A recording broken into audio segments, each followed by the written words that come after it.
Hey ladies. And gamers. Lady gamers and gentlemen gamers alike.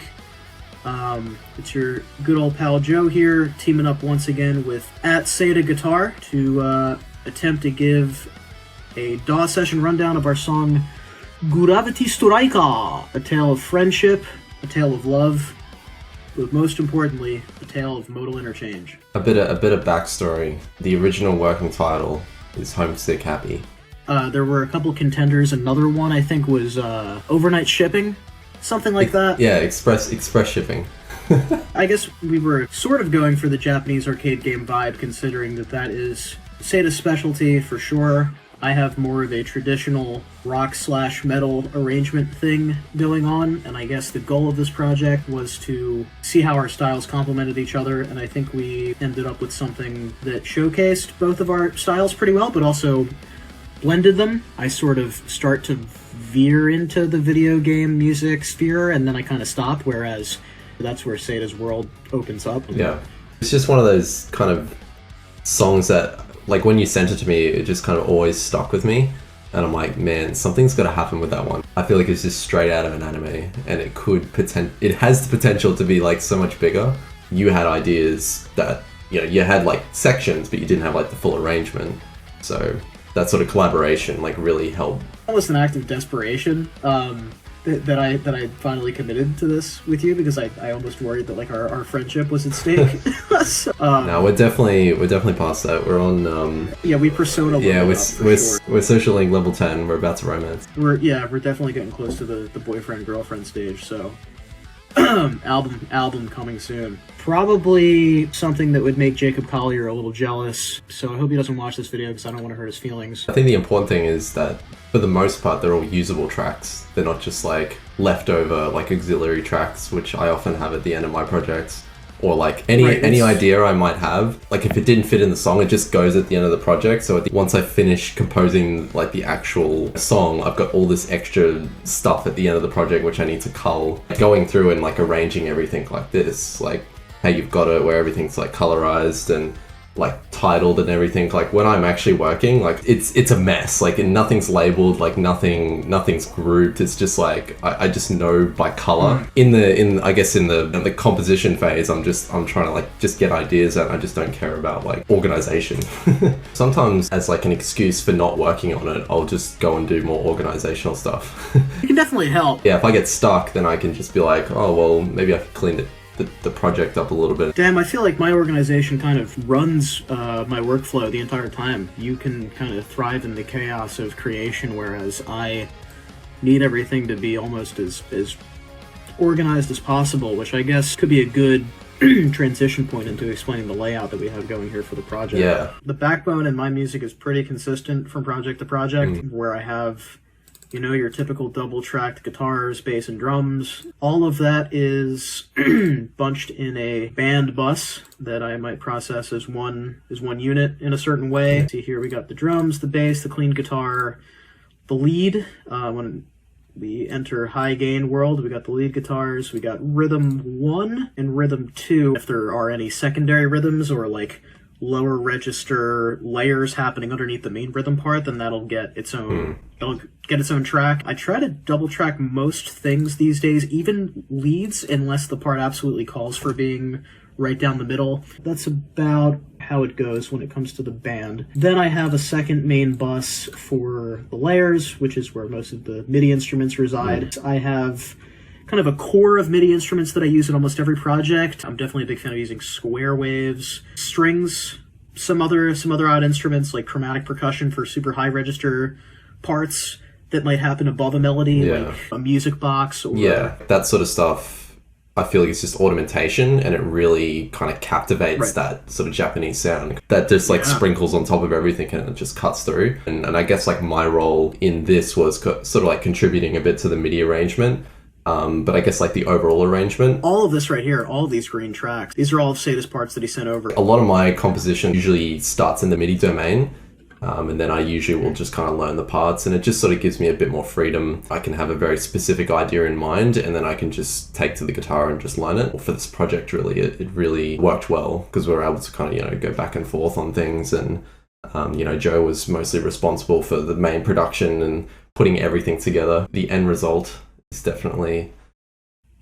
I love pain. Yeah. I would encourage whoever's watching to just do what Seda does. Don't record a guitar. And if you do record guitar, just have it be one part on the top of the arrangement. Just save it for the end. Just try to distance yourself as much from recording guitar as possible if you want to live a healthy life. No, but I would say, don't be afraid of tracking in smaller chunks. I don't wait until I can perform every part in its entirety before recording. Otherwise, it would probably take an average of 5 years for me to finish this. Yeah. Just about reaching the goal that you set in the studio, whatever it takes.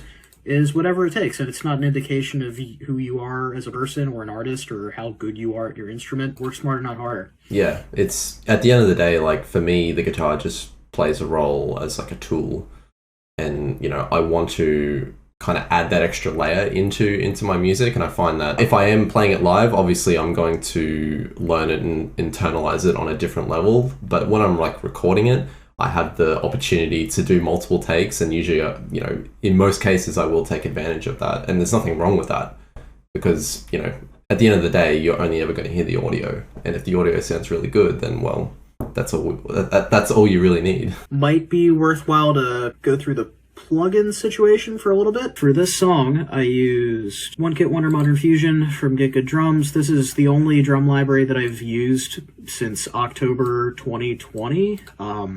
Does, you know, what I needed to do. It's kind of a drag and drop solution for drum programming. I don't have to worry about drum mixing in its fullest form. It helps the workflow to just have an idea and just have it sound quote-unquote mix ready as soon as possible. Get.Good Drums out of the box, that's kind of like what they're designed to do. They're just designed to just be good, like from the get-go, from the get-good.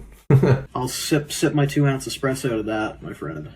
Honestly, I haven't really had too much experience with Get.Good, mostly just because I go for more of like a fusion-y... Because you're already good. I go for more of a fusion-y kind of kit sound, which I guess is kind of like what this is, but it's more... For me, that sort of sound is more suited to like what we did in this project, which is, you know, like prog at heart, and it really cuts through on that sort of level. Sure. I like the ability to like really get in depth with like each of the drums and like just being able to have complete control over every element of the kit.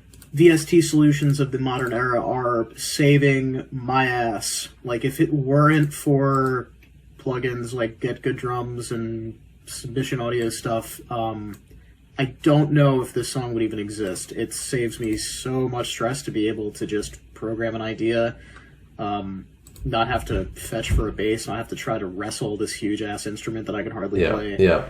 Obviously, I'm not a bass player, so I can program bass way better than I can actually play it, which I can do pretty much with any other instrument. I mean, I would even say I'm better at programming guitar than playing guitar, but I mean... Yeah. Oh, gotta do something. Let's hear some of them tracks, mate. Section 1. This is the main theme.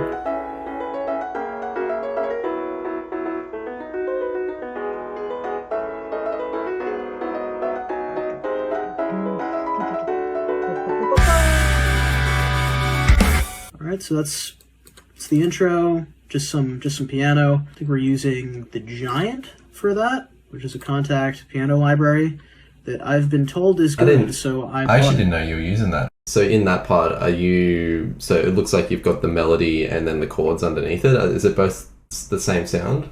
Correct. Those are both coming from the Giant, so right. I guess I'm just recognizing a redundancy here. I probably could have had the chords and the melody happening on the same time. That's what I was thinking. Well, hey, it just goes to show that you don't have to do things the quote-unquote right way.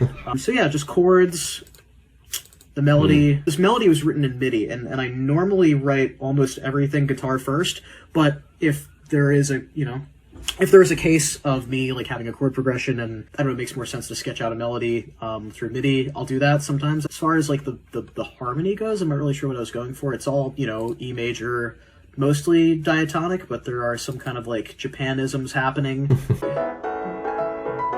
Just walking up the major scale here.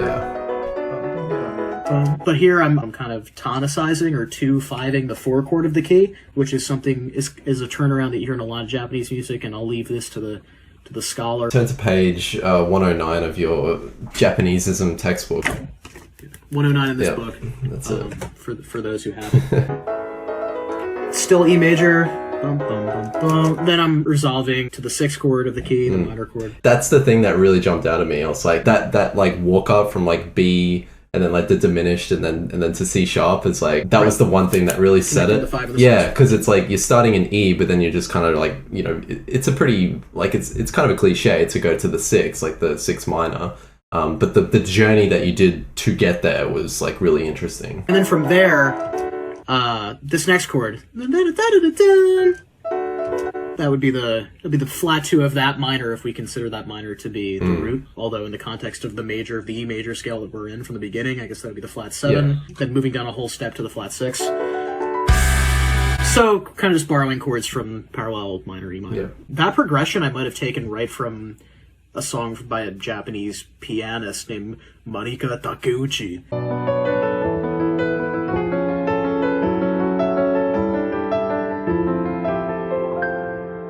She got to the minor that she resolved to with a secondary dominant the way I did, but then she went a half step up and then a whole step down.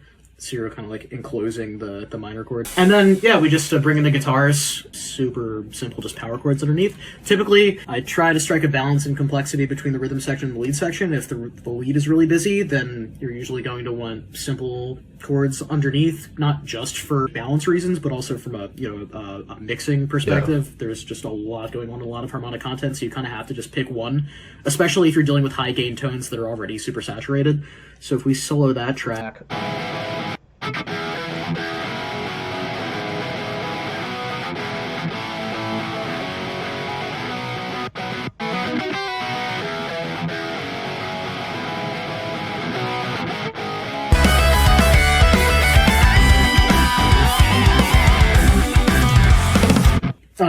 Yeah, so you can see it's mostly power chords happening underneath the leads. The last chord is extended for another couple bars, and there's some chugs. With some chicka-chickas for the gent kids. That. What sound are you using on that? The metal core pedal that I picked up at Guitar Center the other day. So this is all Archetype Gojira. I kind of just landed on this a year or so ago and have stuck with it because it sounds good, and I try not to obsess over, guitar tones or guitar signal chains. Is that a preset that you chose? If it isn't a preset, it's definitely not ground up. It's probably just a slightly modified preset. Yeah. That's usually what I do. I have an overdrive pedal going before the amp, and I have the distortion pretty low. Level is about at noon. The tone is a little bit past noon. Like a boost, yeah. I'm pretty much, like, all of my work, I'm pretty much just taking old Chan and just adding different harmony to it. Kind of just, like, arpeggiating chords. A lot of, like, one note per string, kind of cross-picking. But I guess the general idea was just to kind of build suspense a little bit more, build a little tension before finally bringing us back home. And here, I'm not really sure what sound I was going for. Although, I guess this kind of plays the role of a, like verse 1 where the vocalist comes in. Sometimes, I guess I write as though there is a vocalist singing over my music. The panning going on here helps to convey that. The band kind of takes a pause and the vocalist comes in. Except it's my annoying guitar. And then the leads come in, and there's kind of this call and respond thing going on between the rhythms and the leads. Don't forget about the woodblock.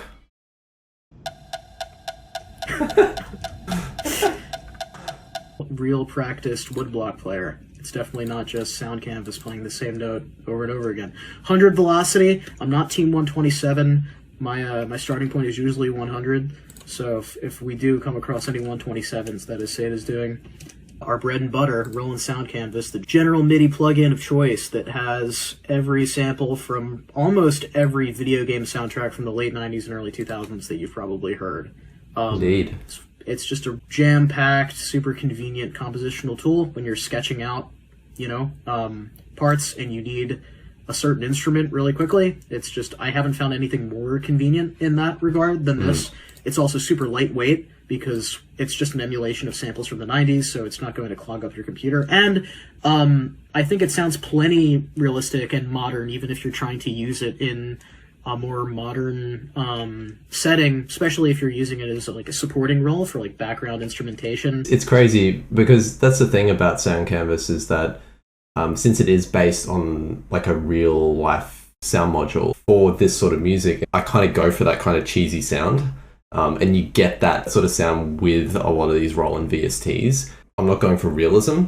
Like in this project, definitely drums, bass, guitar, like you kind of want to get as close to real life as possible.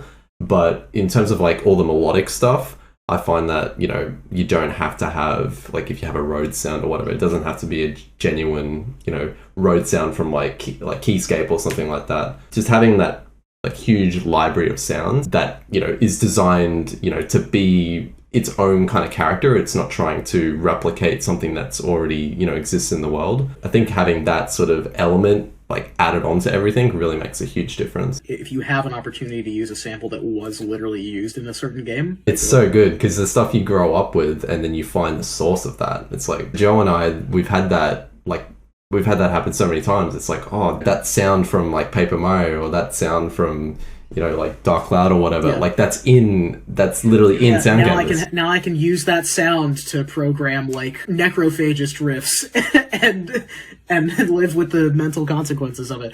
The verse continues. So the tension continues to build. We pretty gradually move from like 4-on-the-floor drum beat into full-on blasts. Kind of stop on the dime, and then we pretty much just rip off the Dissentients by Protest the Hero with different harmony.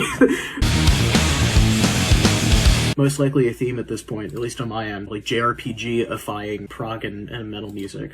Yeah, and this is an important touch here. Just filtering those first couple of notes leading into the section, those little moves kind of add to the impact. Adds more gravity. Yeah, it definitely makes it strike hard than it would otherwise. So yeah, the harmony-wise, just pretty much just like a 4 minor 1, 4 minor 1 back and forth thing. Like I listened to Damage Control by John Petrucci from the Suspended Animation album. Oh, yeah.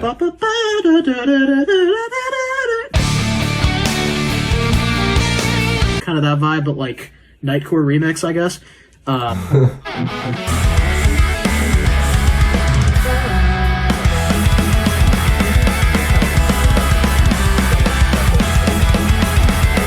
Except this time it's got that like hardcore skank beat going on, which I abuse the fuck out of with no shame. Here is where Seda-san enters the building.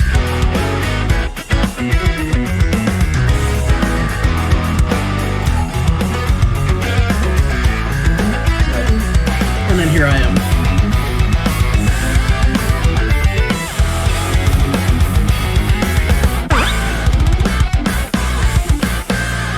So that's where we do a little trade. That was the part that really stood out to me because of the way you ended that, like the tail end of that section, how you've got that da-da-da-da. It felt like it really needed a kind of response to that. And I guess it kind of calls back to the thing you were doing earlier, like with the vocal like, call and response thing. It just felt like it needed like those kind of like chord stabs because the rest of it is mostly like chord melody, whereas this, it kind of gets into like the way we sort of write music differently. I wrote it in MIDI, like with most of the parts. If you've got, you know, like chord, right? I'm basically just writing lines to connect it, kind of like a melody, but like I'm sort of playing it as a riff just to kind of like break up the ideas a little bit. And then Joe comes like back in with that kind of riff, which is like the minor version of what I did. So he went like F sharp, A flat, up to A minor, which is like, you know, minor 4. Whereas the one I did, I went up to A major. So it's a cool like little parallel. And this is where Seda takes off with his first full-on section.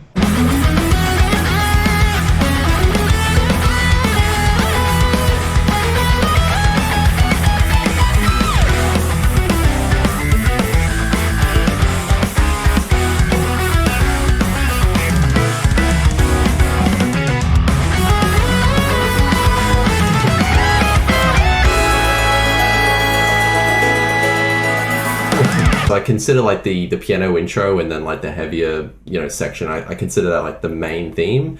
I consider this kind of the chorus. It's just kind of like pedaling on the E, you know, just got like pretty simple sort of diatonic melody going around it. I guess if you break it up into 3 groups, you've got that part at the start, that with the melody that climbs up, and then you've got like a little riff, which I guess is kind of me taking inspiration from Joe. It almost like punctuates like the next riff that comes, which I guess is like a melody as well. And then that connects the ending of the main theme, the da da da da da.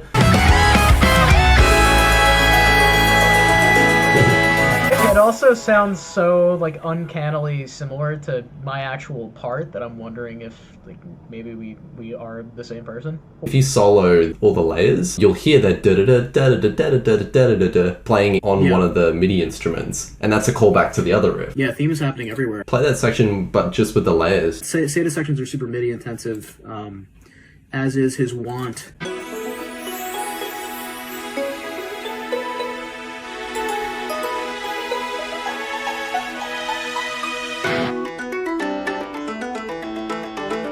Yeah, so there you hear the double.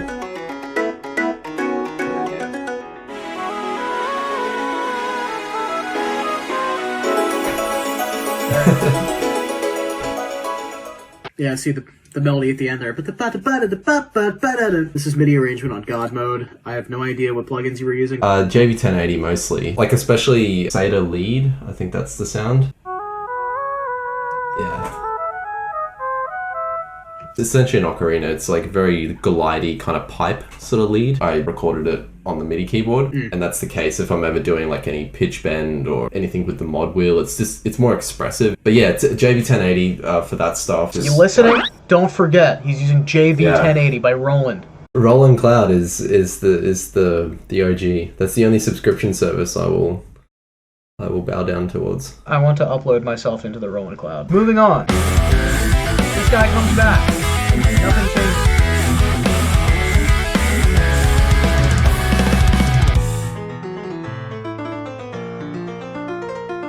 And that little half-step movement right towards the end is moving us from the 4 chord to the flat 5 and setting us up for this tritone section that goes between E and B flat.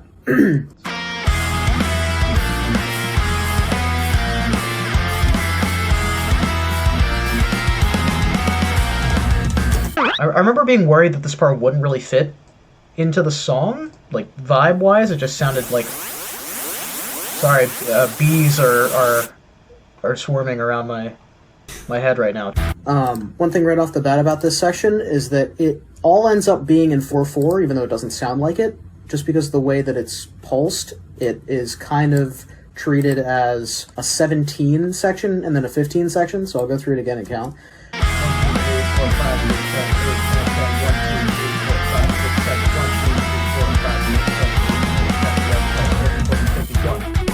So the whole thing is 32 eighth notes, so 4 bars of 4/4. Has that stack playing on the what sounds like the upbeat, but is actually the downbeat. So that could serve as a rhythmic reference. Well, that's it. That's the important thing. As long as there's something that's kind of keeping that quarter note sort of groove locked in, you can kind of get away with a lot of tricky rhythmic stuff that shouldn't make sense. I never usually write odd rhythm stuff in a deliberate way. I usually kind of feel it out and then figure out afterward what's happening rhythmically.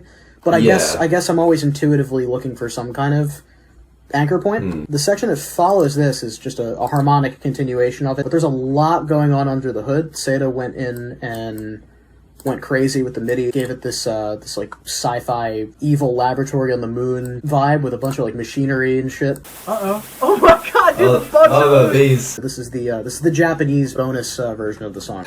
You guys are lucky. No, that's the trial version, right? Like every 30 seconds, if you don't buy it, you just get swarmed by insects. Every so often, bees.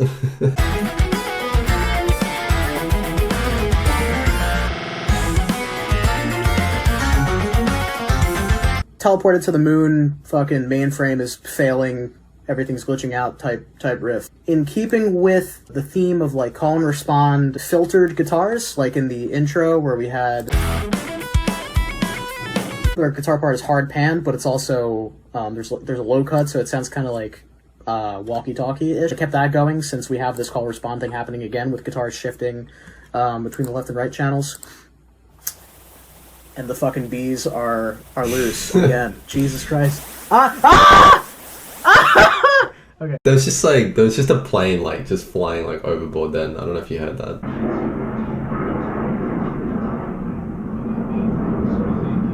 Let's take a look at what's going on layer-wise.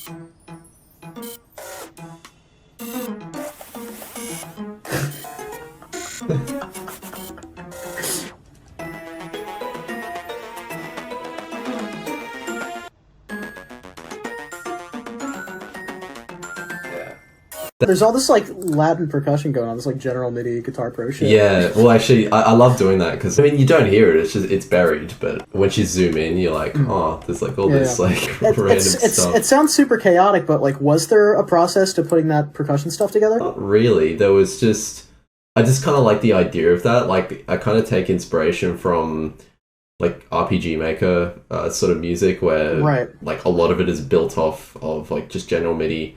And those sort of sounds are used really heavily and often in kind of a random sense. It's like the composer doesn't know how to write like a drum kit groove, like percussion happening all over the place. I guess it's just pianist things. It's more, yeah, it's just like ornamentation. Like if you think about like an orchestra, like you've got, you know, like 3 percussionists and one's on like timpani, one's on like hand percussion. And it's like confetti. And honestly, it honestly harkens back to like the first main area in Paper Mario for the Nintendo 64. You got like the koikas and maracas in the background, like, just like at random times. It's kind of the vibe. Yeah. I decided to fuck things up even more and try to channel like the Periphery 1 glitch production aesthetic, where there's just like a bunch of stuttered, duplicated drum loops happening, and I, in kind of an arbitrary way, like I guess I started out on one track, decided, okay, I'm gonna like move this portion of it far left, this portion of it far right, and get it canceled.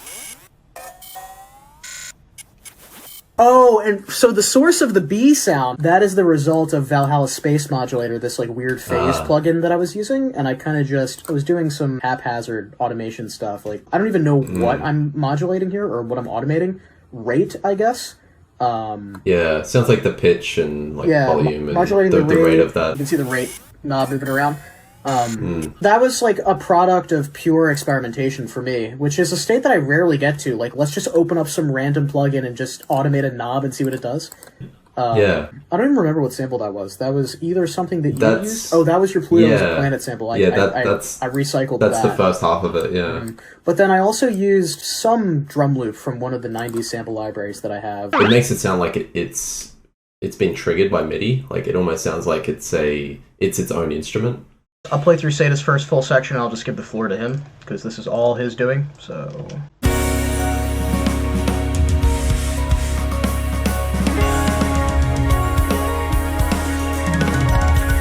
That first part, I generally will have something like this in most of my songs, and I call them like rest stops. It's something just to kind of just sit down, like after everything that's happened, kind of like washes over that whole section. Arrangement wise, we've come from a place of, you know, pretty hectic, pretty full on sort of harmony, very layered.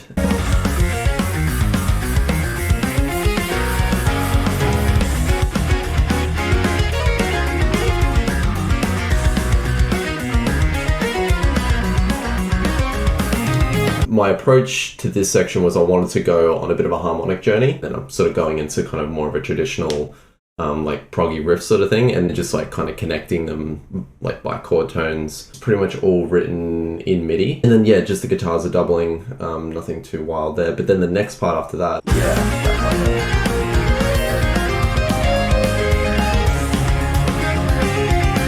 is kind of the climax of the song. yeah.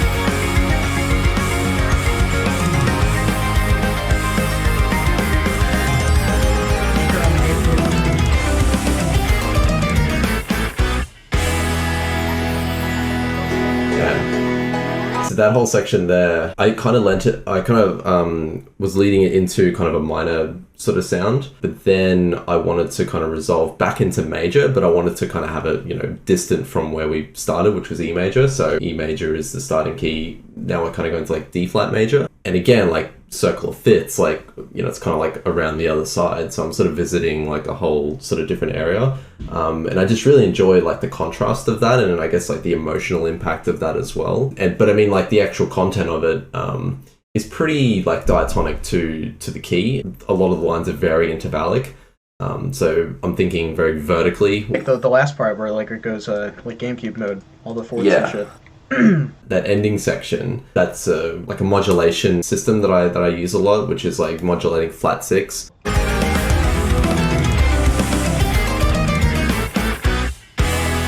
Yeah, so there you're taking a chord and moving it down a major third over and over, pretty much, right? Yeah, pretty much. Yeah, so yeah, major third down and then a major third down from there. So for this, it's like E, C, A flat. And then when I got to A flat, I was thinking, well, what's the relationship between our home key E major and A flat? And A flat is like the third. So then all I'd have to do to get back to E major is just walk up, 4, 5, A to B, and then we'll be back at E. It's cool because it does like this big circle around like 3 different key centers, but then like sort of drops you right back into home. And then again at the end there, I've got that.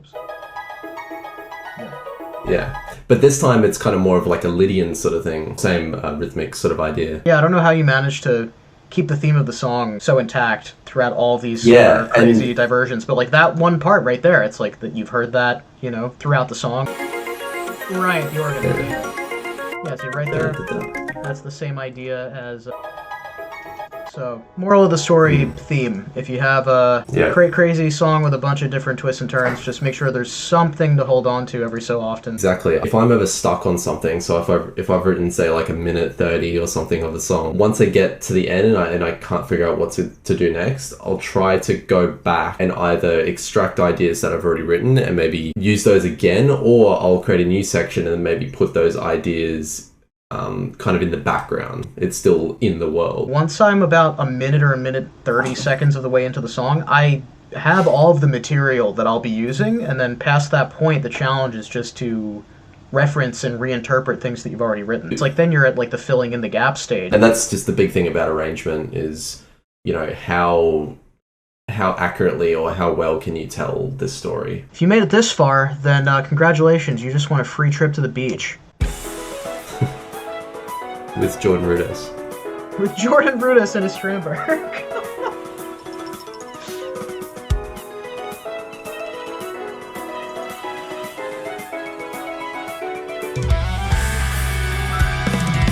I just want to have a selfish moment. These Xylophone Trills, this is possibly my proudest compositional moment of all time. Finally having a use for that one Pokemon Ruby Sapphire and Emerald transcription that I did of Setopolis City with the constant mallet trills. Finally got to fucking use that. Yeah, we just go full Soldier Boy over here with the steel drum. Yeah! So instead of just repeating the original piano section verbatim, there was an opportunity there to give it sort of a different vibe while still maintaining the the idea. Yeah, that's the cool thing. Like with all the layers and stuff, like it tells a more accurate, or gives you like a more accurate picture of like what we're trying to achieve. Because without the layers, it just sounds like a standard sort of prog song, right? You've got the layers, but then you've also got like the beach. Definitely just went on YouTube and typed in like beach sounds. Seagull's definitely gonna steal my fucking sandwich. During the process of releasing this, my girlfriend and I, we were watching this show on Netflix called Old Enough. Squid Game. No, sorry. Not quite, for listeners. It's basically about a show where parents will send their like 3 or 4-year-olds to do errands in Japan, like go down to the shops and buy this certain thing, because Japan's so safe, and they'll just be like cameramen like around the town. But since they're so young, they don't know that they're cameramen. Anyway, like that sort of aesthetic, that Japanese sort of countryside, really resonates with me. And going back to like what you were saying, every time I watched it, there was just like these like little audio cues, and then just these like ideas I was getting just from like the scenery and everything. It wasn't even really like music that was like playing in it. I was just like, man, that would sound like this. It's really interesting, just that kind of environmental kind of video game. And that's why a video game, I guess, has such a large attachment to the music, is like the visual aspect of it as well. I wonder how different the soundtrack to sending my kid into the hood to get me groceries from the corner store would sound. We finally get tired and leave the beach. I'm pretty proud of how this transition went. Kind of stops on a dime real quick with a drum fill. There's some silence. We kind of flat 6 our way back into the main chorus.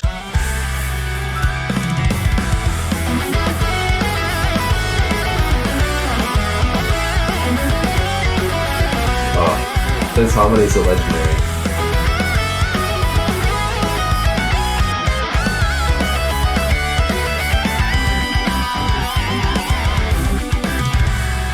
And then again, I kind of just messed with the section order a little bit, so here at the end of the chorus, instead of going to the verse, we just lead right back into that, like, chorus B, if you want to call it that. Again, like, if you have a number of sections that all kind of mesh with each other in any particular order, you have a ton of opportunity to add interest and differentiation to your song by just, like, messing with the orders. Like, if you bring a section back, then instead of following it with section B, just throw section C in there instead, and then maybe put B after it in a different way. So, just kind of like finding, you know, like reordering things is good arrangement tip. Yeah, having that kind of systematic approach is definitely really helpful. Gotta learn the rules first before you break them.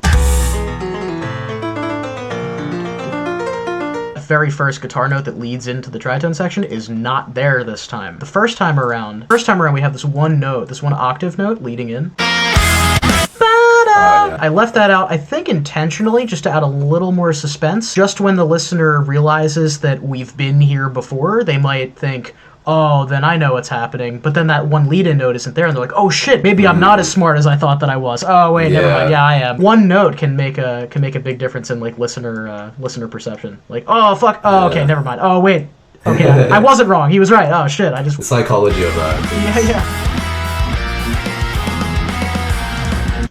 Alright, and then we just went fucking 2012. Get my money's worth out of Archetype Gojira, put simply.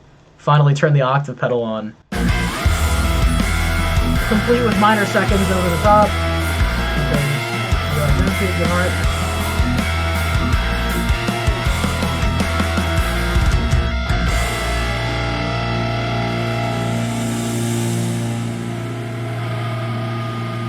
Cymbal swells at the end there that I think I programmed. I think I actually recorded with the MIDI keyboard. Let me see if I can pull up the drum track. Definitely just like, that's the thing. Just keyed that in. Yeah, that's a tricky thing to do. This section, I think this is a good section to solo everything because the guitars are doing a lot of cool stuff and also like the layering as well. Start with the drums and the bass.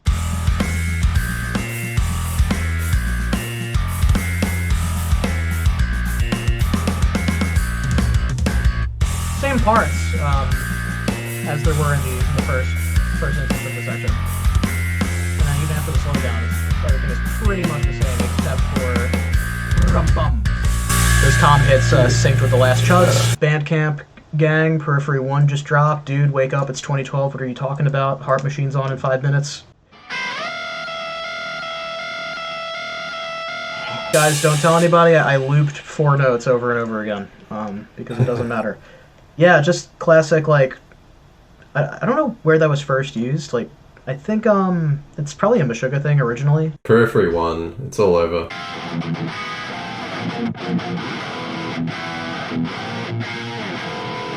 Oh, it's Huge!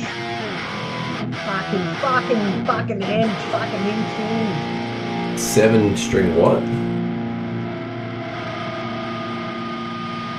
This whole section was gains for me. This is the first time that I ever pulled off the feedback outro thing. They're tricky, like, to get exactly right. In the layer department, there's some clever stuff going on, if I may say so myself. So that's happening in the background. I decided to bring that back without Seda's permission. I stole his sample again. Thought it would just give like the perfect kind of like celestial, unstable ambience to. Yeah, that's the.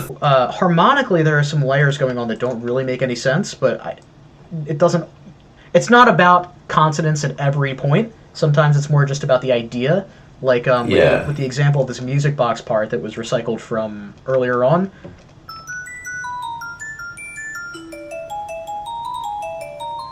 Like over the E and the B flat, there are parts that don't really make sense because there is like an F sharp and then an F at the end here. Yeah, but your ear is not like drawn to that as much. The fact that it is a part that was used before is enough, I think, for me. What's that square track you got there? That's a dub of the rhythm guitar part.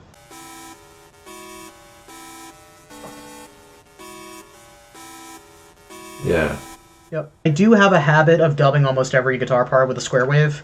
I think it makes it a little fuller sounding and gives it a little more like I guess high-end information, but it's like super consistent. That's kind of like how I use it. Like you don't, I mean, something like that. Like I definitely like you wouldn't notice it's there, but I feel like without it, you would definitely tell a difference. It's a little duller. I also don't mind for my guitars to have sort of like a digital synth-like texture to them, and I guess in a way that is what I'm trying to achieve. That's Joelaul. Big tune. A lot of experimentation for both of us. I'll speak for myself and say that I've learned a fuck ton from this experience. This definitely pushed me on the recording front.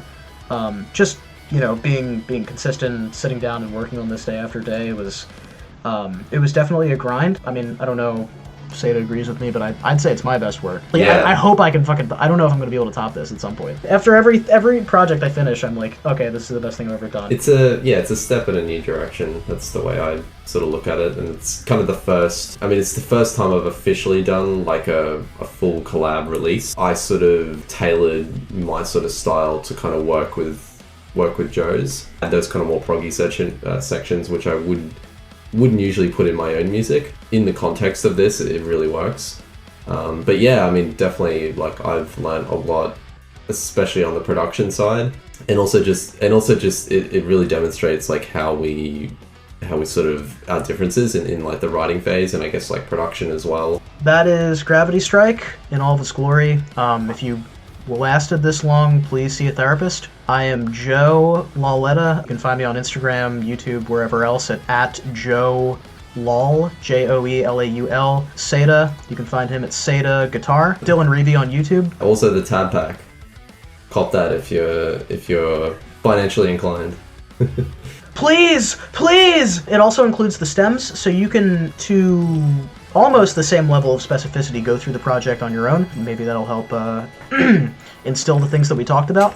That's always fun. I always enjoy getting to go through stems of songs from bands that I admire. So if that's up your alley, that is an option. In the meantime, we're just gonna keep chugging along, and we'll see what happens next. Yeah, thanks so much for sticking around. Hope you learned something from this. If you ever want to dive into things like this in a one-on-one context, feel free to hit up either of us for a lesson. We're both teaching over Skype, Zoom, any platform.